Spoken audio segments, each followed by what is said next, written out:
Bonjour, je vous fais cette vidéo simplement pour vous partager des sentiments et un témoignage. J'ai besoin de le partager sur ce qui est en train de se passer en Syrie. Je ne suis rien ni personne, je ne suis pas un reporter, je ne suis pas un média, je ne suis pas un journaliste.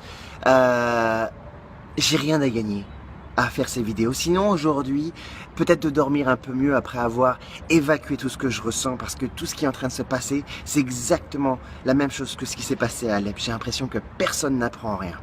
Alors j'ai envie de vous dire d'un côté, ne croyez personne, ne me croyez même pas, ne croyez personne qui vous raconte ce qui se passe aujourd'hui en Syrie. Simplement, lisez, regardez les vidéos, faites des recherches sur internet et faites-vous un prisme d'opinion. Voilà ce que je vous invite vraiment à faire, parce qu'aujourd'hui j'ouvre Facebook, j'ouvre n'importe quelle page internet et je vous jure, j'ai envie de vomir. J'ai envie de vomir parce que j'ai l'impression de voir une armée de vautours qui s'est ramenée à nouveau au-dessus de la Syrie et qui est là, non pas pour vous raconter ce qui se passe, parce que si vous croyez que les médias sont là pour vous raconter ce qui se passe en Syrie, vous vous mettez le doigt dans l'œil, et même plus profond que ça, mais ils sont en train de vous vendre une opinion. Alors, je voudrais vraiment vous raconter un petit peu ce qui s'est passé à nouveau à Alep, parce que c'est exactement la même chose qui est en train de se passer.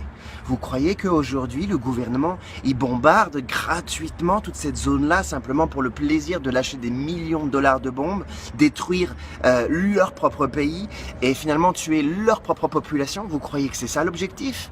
À l'époque, à Alep, on était en train de crever la gueule ouverte. On était en train de crever la gueule ouverte et le monde entier versait des larmes chaudes de crocodile en nous racontant ce que nous étions en train de vivre, ce qui n'était même pas ce que nous étions en train de vivre. D'un côté comme de l'autre, les gens souffraient. Et je voudrais vous rappeler une chose avant de vous parler d'Alep, c'est que aujourd'hui, vous qui suivez la situation à travers les médias, vous qui avez un parti pris, ou vous simplement qui ne comprenez pas ce qui se passe, ne tombez pas dans la propagande. Ne tombez pas dans la propagande parce que la souffrance, elle est réelle d'un côté comme de l'autre. Les gens à Damas qui sont bombardés par des dizaines et des dizaines de mortiers et de roquettes terroristes souffrent réellement. Les gens qui sont bombardés par l'aviation du gouvernement souffrent réellement. La question n'est pas de savoir si les gens souffrent ou pas. La question n'est pas de se dire si par exemple, et j'ai vu ça circuler, c'est idiot parce que ça ne fait que marginaliser encore plus les opinions, si les deux enfants qui sont recouverts de poussière sont vraiment, c'est une vraie photo parce qu'il y a deux paquets de chips à côté qui n'ont pas de poussière dessus. C'est idiot, on ne peut pas faire ça, on ne peut pas savoir si finalement cette photo elle est vraie ou elle est fausse. La question n'est pas là, cette photo elle est représentative d'une souffrance. Que cette photo soit une mise en scène ou pas, parce qu'il y a eu énormément de mises en scène.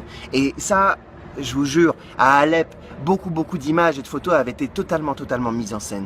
Maintenant, les gens souffrent réellement.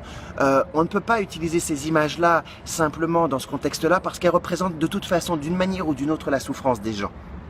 Le vrai problème, la raison, c'est pourquoi. Pourquoi est-ce qu'aujourd'hui les gens souffrent? Pourquoi est-ce que les gens sont sous les bombes des avions? Pourquoi est-ce qu'à Damas les gens sont sous les bombes des terroristes? Qui sont aujourd'hui les acteurs qui propagent la guerre? Et aujourd'hui je vais vous dire une chose, c'est que comme à Alep, les gens sont en train de crever la gueule ouverte parce que vous êtes tous en train d'aller droit dans le mur, la gueule ouverte, les yeux fermés. Je sais pas si je vais arriver à faire ma vidéo comme je voudrais le faire parce que je suis en colère, je suis triste, je suis épuisé. À l'époque, à Alep, on était en train de crever. C'était un enfer. Et je vais vous dire que les gens qui étaient à Alep Est essayaient de sortir par les couloirs humanitaires et ils étaient abattus à vue par les terroristes. Ils étaient abattus par des mortiers. Les gens ne pouvaient pas sortir. Et aujourd'hui, c'est encore ce qui est en train de se passer. Alors si vous voulez parler de rebelles, d'insurgés, qui sont pris sous les bombes du régime et qui essaient de protéger la population qui est coincée là-bas, mais vous avez aucune idée à quel point on est en train de vous manipuler. Les gens souffrent réellement, c'est une chose. Mais les vrais gens, les vrais gens sont des gens qui n'ont rien à voir avec cette guerre, qui veulent une seule chose, c'est sortir de ce coin d'enfer, se retrouver avec leur vie, se retrouver loin des bombes, loin des terroristes. Aujourd'hui, on vous vend à mort les casques blancs. Mais merde, j'arrive pas, je suis désolé, hein, j'ai pas d'autres mots. Je n'arrive pas à croire comment aujourd'hui, les gens peuvent continuer à tomber dans le panneau. Alors, je vais pas faire un laïus là-dessus parce que c'est pas l'objectif. Mais merde, ouvrez vos yeux. Je me sens impuissant parce qu'aujourd'hui, il y a beaucoup de gens qui essaient de raconter ce qui se passe. Mais on est des tout petits pots de terre. en comparaison avec ces gros pots de fer, parce qu'aujourd'hui on affronte non seulement des lobbies ultra puissants qui font tout pour orienter l'opinion, des médias qui contrôlent ces lobbies avec l'argent, et vous n'avez pas idée à quel point aujourd'hui sont financés les médias qui sont créés par les casques blancs, etc. Toute cette communication, ce sont des millions et des millions et des millions et des millions. Avec tout cet argent, on pourrait nourrir 100 fois la Ruta. On est des tout petits pots de terre, donc on n'a aucun challenge aujourd'hui. On va vous dire oui, mais ce sont des complotistes, on est des propagandistes. Mais je vais pas réussir à faire ma vidéo comme je le voudrais, mais je vais simplement vous partager les choses telles qu'elles viennent. Je veux vraiment que vous compreniez que vous devez arrêter de tomber dans le panneau. À Alep, les gens ont vraiment souffert, et je vous l'ai dit à l'époque, quand on était sous les bombes, on pensait sincèrement que la ville allait tomber parce que j'entendais les terroristes qui rentraient dans la ville. On les entendait crier à la Akbar, ils attaquaient par milliers. Sincèrement, j'aimerais simplement aujourd'hui que vous compreniez que à la Ruta, à Damas, si vous n'avez pas encore appris votre leçon, il est en train de se passer la même chose. Les gens souffrent réellement. Mais la seule chose que j'espère, et je vous jure que la seule chose que j'espère, c'est que les gens sortent de ce merdier, sortent de cet enfer, qu'il n'y ait plus de terroristes. Parce que regardez à Alep, on est continuellement bombardé par les terroristes. Dans les quartiers où je travaille pour visiter les familles, on est toujours bombardé par les terroristes.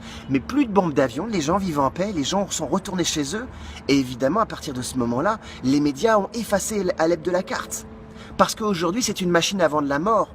On se sert de votre opinion, on se sert de vos émotions, on se sert du regard que vous avez sur ces gens que vous identifiez comme vos parents, votre famille, comme des voisins, comme des gens que vous pouvez aimer.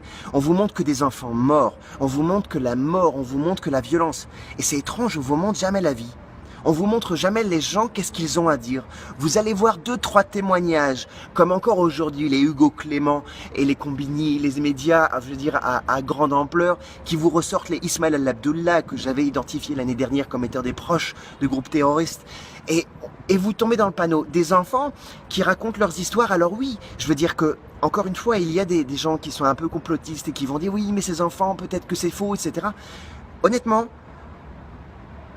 quand je vois par exemple des vidéos de gamins ou de petites filles, et il n'y en a pas beaucoup, hein, il y en a 4-5 des vidéos comme ça, pas plus que ça, j'ai pas envie de juger si c'est vrai ou c'est faux, parce que de toute façon ça représente la souffrance des gens qui ne savent pas ce qui leur arrive, qui voient juste des bombes leur tomber sur la gueule et des terroristes qui les tiennent en otage.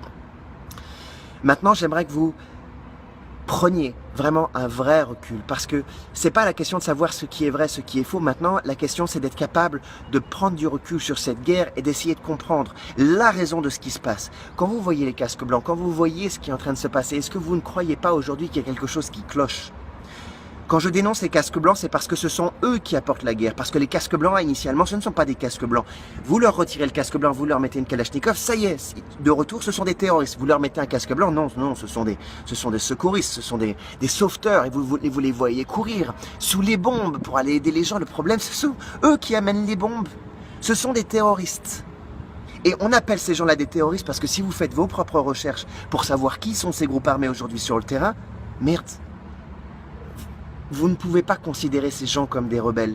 Parce que, évidemment, en Syrie, il y a une opposition. Il y a une opposition, c'est pas les tout blancs, les tout méchants contre les tout gentils, c'est pas une guerre tout blanc, tout noir, c'est pas le monde des bisounours ici. Je veux dire que il y a une vraie position contre le gouvernement, mais ceux qui se battent aujourd'hui, ceux qui sont en Syrie, ce n'est pas une opposition. Si aujourd'hui on est en train de vous dire que c'est une opposition qui se combat sur le terrain, c'est un mensonge. Ça, je vous le dis, c'est un mensonge. Mais encore une fois, vous me croyez pas. Hein.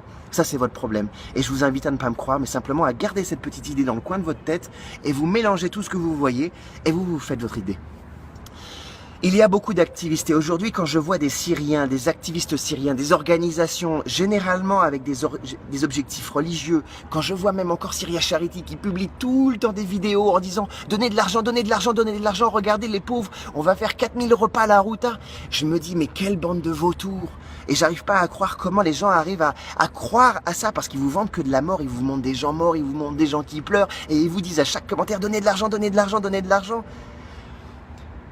Est-ce que sincèrement, si vous prenez du recul pendant une semaine, ça vous paraît toujours réaliste ? Il y a aujourd'hui sur le terrain et surtout en dehors de la Syrie des grands nombres de lobbies et d'activistes syriens, des gens syriens. Et je veux dire qu'en gros, moi si je devais faire un pari avec les gens qui aujourd'hui, des activistes syriens qui vous racontent ce qui se passe dans leur pays, eux ils sont syriens et ils vous racontent ce qui se passe. Moi je suis français et je suis en Syrie. Donc en gros c'est un peu comme si on jouait au poker, ils ont un brelan, j'ai une paire. Mais la réalité, c'est que aujourd'hui, j'ai rencontré beaucoup de ces gens de l'opposition syrienne, des gens qui aujourd'hui détestent le gouvernement, des jeunes principalement, et qui font de l'activisme pur et dur, mais qui n'ont jamais vu la guerre depuis 2011, qui ne savent pas ce qui se passe et qui s'abreuvent de leurs propres médias. Pour eux, le temps s'est arrêté en 2011 et le problème, c'est que ces gens-là ne font que propager la guerre sur leur propre pays, sur les gens qui y vivent, simplement parce qu'ils considèrent que leur cause aujourd'hui n'est pas morte et qu'ils doivent la maintenir jusqu'à la mort. Et ça, c'est triste, parce que quand je vois des Syriens qui aujourd'hui sont prêts à continuer à vendre la mort dans leur pays, en sachant que je veux dire que la guerre, elle est terminée, mais en maintenant aujourd'hui la pression sur leur pays et ne faisant que jeter de l'huile, jeter de l'huile, jeter de l'huile, parce que finalement, il y a des organisations très riches, des gouvernements et des contractants de gouvernement très riches qui continuent d'investir dans cette guerre, non pas pour protéger la Syrie, ni pour essayer de défendre ce qui se passe, mais pour faire en sorte de maintenir la guerre. Pourquoi croyez-vous qu'on essaie d'imposer des no-fly zones comme à Alep? Simplement pour permettre aux terroristes de conserver leur territoire et de garder les civils à l'intérieur. Vous croyez vraiment que c'est pour protéger les civils? Mais ils s'en foutent des civils. Ils s'en foutent. Ils ont financé, les mêmes qui aujourd'hui veulent imposer des no-fly zones sont les mêmes qui ont financé des armes pour les terroristes qui maintiennent aujourd'hui ces zones en état de siège. On a été en état de siège à Alep. Honnêtement, on a vraiment pensé qu'on allait tous crever. J'ai envie de pleurer, j'ai envie de crier, j'ai envie de... Je sais pas quoi dire de plus. Je fais cette vidéo, ça fait 11 minutes 26, 11 minutes 27, parce que finalement, c'est tout ce que je peux faire aujourd'hui.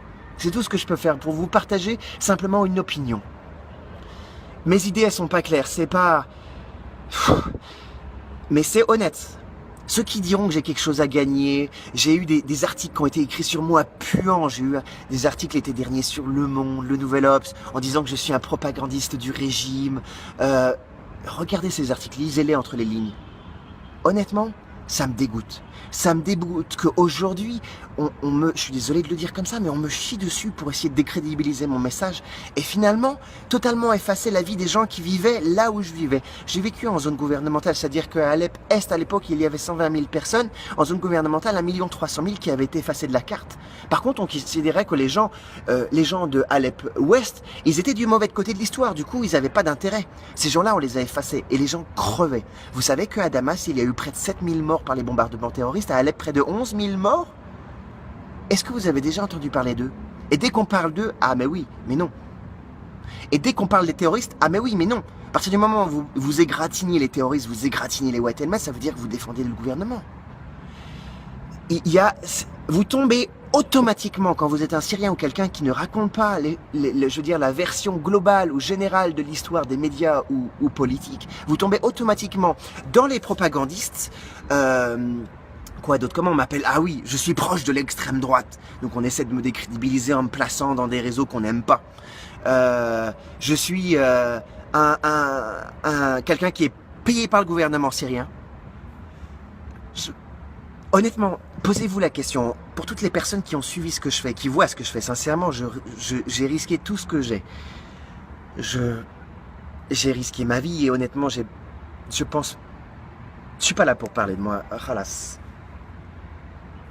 Je veux simplement que vous essayiez de prendre du recul sur ce qui se passe, de vous faire votre opinion et d'arrêter de tomber dans le panneau. Je sais que c'est difficile de ne pas croire à toutes ces images terribles et terrifiantes qu'on vous vend en éliminant des morceaux d'images très importantes, en éliminant les raisons de ce qui se passe, en éliminant tout ce qui entoure ces images. Parce que vous ne croyez pas que les photos qui sont prises, par exemple, par l'AGM, l'Aleppo Ghouta Media Center, l'Aleppo Ghouta Media Center est financée par le Quai d'Orsay. Vous croyez vraiment que c'est pour vous informer? Est-ce que vous avez déjà vu un terroriste sur leurs photos? Est-ce que vous avez déjà vu un combattant? Non, uniquement des femmes, des enfants, la terreur, la peur. On vous montre une petite partie de l'image qui existe, qui est vraie. Sauf qu'on oublie de vous montrer ce qui la provoque.